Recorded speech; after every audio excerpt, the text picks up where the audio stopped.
Well, yellow! How you guys doing? Welcome back to Rule of Two Review. Today we have two really quick little tidbits of news that I wanted to talk about. One revolving around the Nintendo Switch, and the other one revolving around Sony and the PlayStation 4. So the main thing I really quickly wanted to discuss with you guys was just this really interesting news about Nintendo Switch accessories. So CES 2017 did kick off in Las Vegas earlier today, and it's always an exciting week. There's a lot of cool stuff that comes out of CES.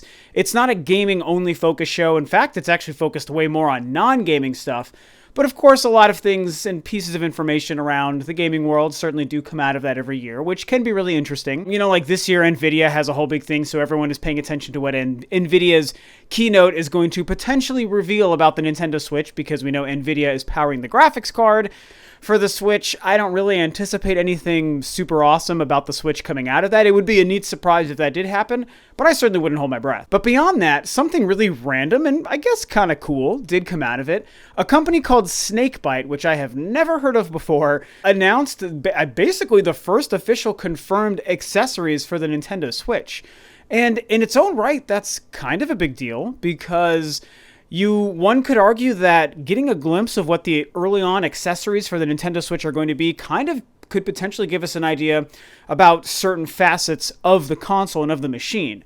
Now, what was revealed today really doesn't give us any sort of glimpse or insight into the console, but if over the next couple of months before the system launches, we see more and more companies come out and announce some of their accessories, and we start to see what kind of things you can buy to complement your Switch experience, it could potentially reveal a couple of clues or secrets about how the Switch is supposed to operate, which is pretty neat. So all in all, what Snakebite announced today, again, not a super huge deal, nothing mind-blowing, but it's interesting. They did reveal a foldable headset, basically. So just what looked like semi-fancy headphones for the Switch. So that's pretty cool. Nothing spectacular there. Apparently, Snakebite describes the accessories as designed to enhance the portable nature of the Switch console.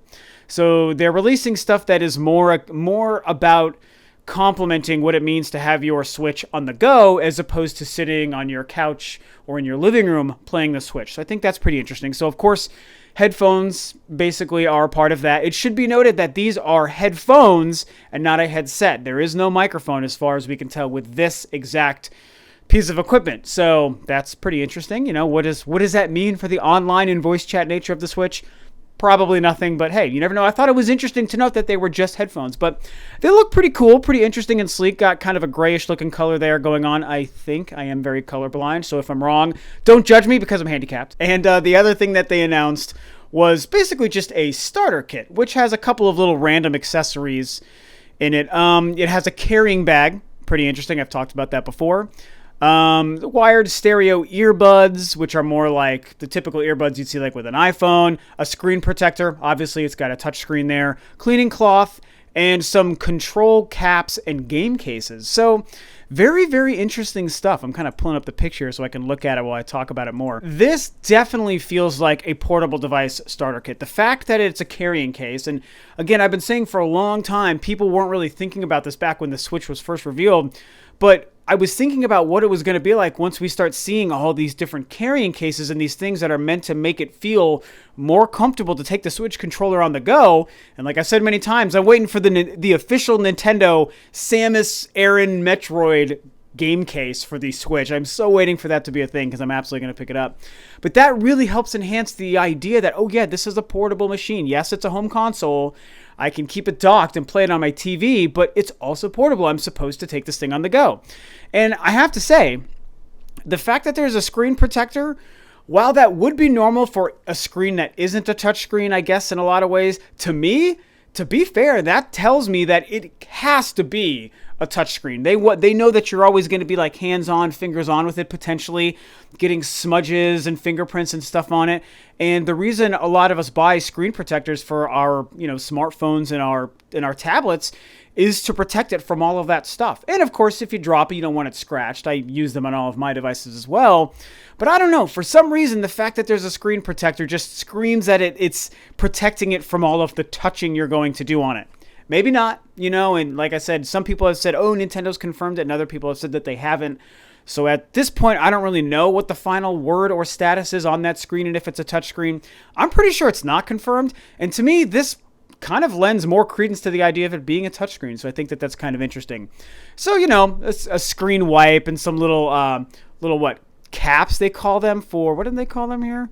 Oh, just control caps, something basically for the analog sticks on the Switch. So that's a pretty interesting little thing. And game cases, so an actual way to carry all of your different games. We haven't even really seen what those little game cards are going to look like, but that's really exciting to think that game card cases are already starting to come out. So all in all, like I said, none of this is revolutionary. It's not blowing our minds. It's not really giving a lot of insight into what the Switch is going to do that we might not know, like I said, except for maybe the screen protector lending itself to being something for a touchscreen. And I think that that's kind of cool. But, more than anything, I just thought it was neat that a third-party company already was obviously allowed by Nintendo, to officially come out at CES this year and say, hey, we've got accessories for the Switch. Here's headphones, here's earbuds, here's a screen protector, a carrying case, and, screen wipes. So pretty interesting stuff for the Switch. So the other really quick thing that I wanted to touch on today, like I said, was about the PlayStation 4, and that is that it came out today that officially the PlayStation 4 has hit the 53 million unit sold mark,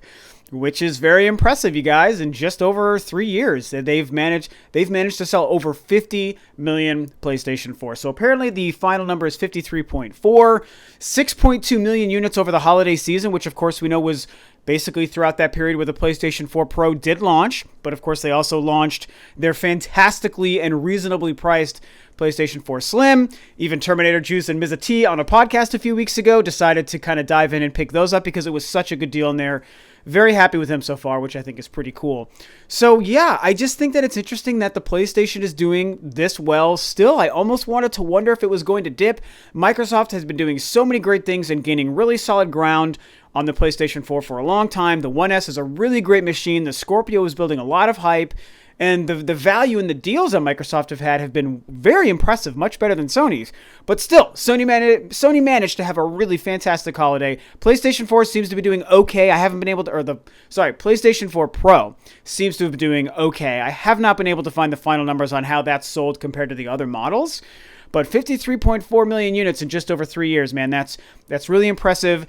It's interesting because this whole topic about the sales of the PlayStation 4 and even the other guys as well kind of alludes to a topic I've been wanting to make a video on for about 5 or 6 weeks. And I don't want to go too much deeper into the topic because I want to make a video specifically on this about the console sales.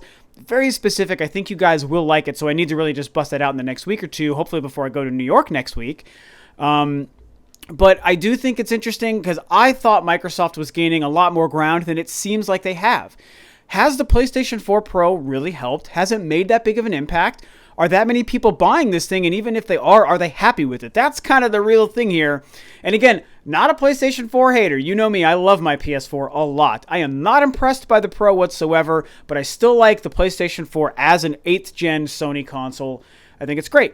But the Pro is just weird anomaly where it seems like it might have potentially, according to these numbers, helped boost sales over the holiday, which granted, holiday sales are already going to be higher than normal anyway, so there is that. And I haven't seen anything showing us what the Xbox One sales have been over the holiday. Maybe they were even better than 6.2 million units. But 6.2 million units and a total of 53.4 to me tells me that there was no slowing down with the PlayStation, even over the holiday, even with the Xbox One S, that the PlayStation 4 Pro, whether it's good or not and getting really poor press or not, is really not hindering any sales, and PlayStation 4 just keeps on rolling. I mean, there's no doubt. As if we didn't already know this, to me, there's no doubt that the PlayStation 4 is going to surpass 100 million units again.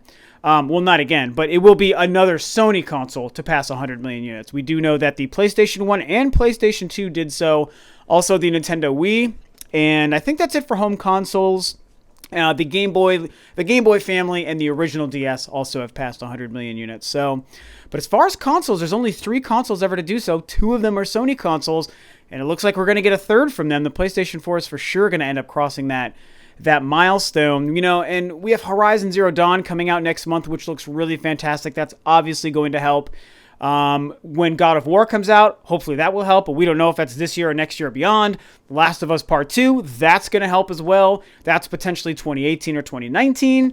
So, you know, at the end of the day, I guess congratulations to Sony. I'm surprised it was a better holiday for Sony considering the PS4 Pro negative news than I would have expected. But because I like Sony and because I do like my PlayStation 4, I'm happy to see it selling so well. But will Microsoft ever gain ground and even surpass the PlayStation 4? Maybe I'll talk about that on another video soon. So anywho, that's it for today, guys. Just two quick topics, like I said, that I wanted to talk about. I really found the Switch accessories revealed by a third party at CES today to be pretty interesting. Interesting because it's our first confirmed accessories for the Switch. Interesting because, like I said, it gives you kind of an idea of what might be happening with the Switch a little bit.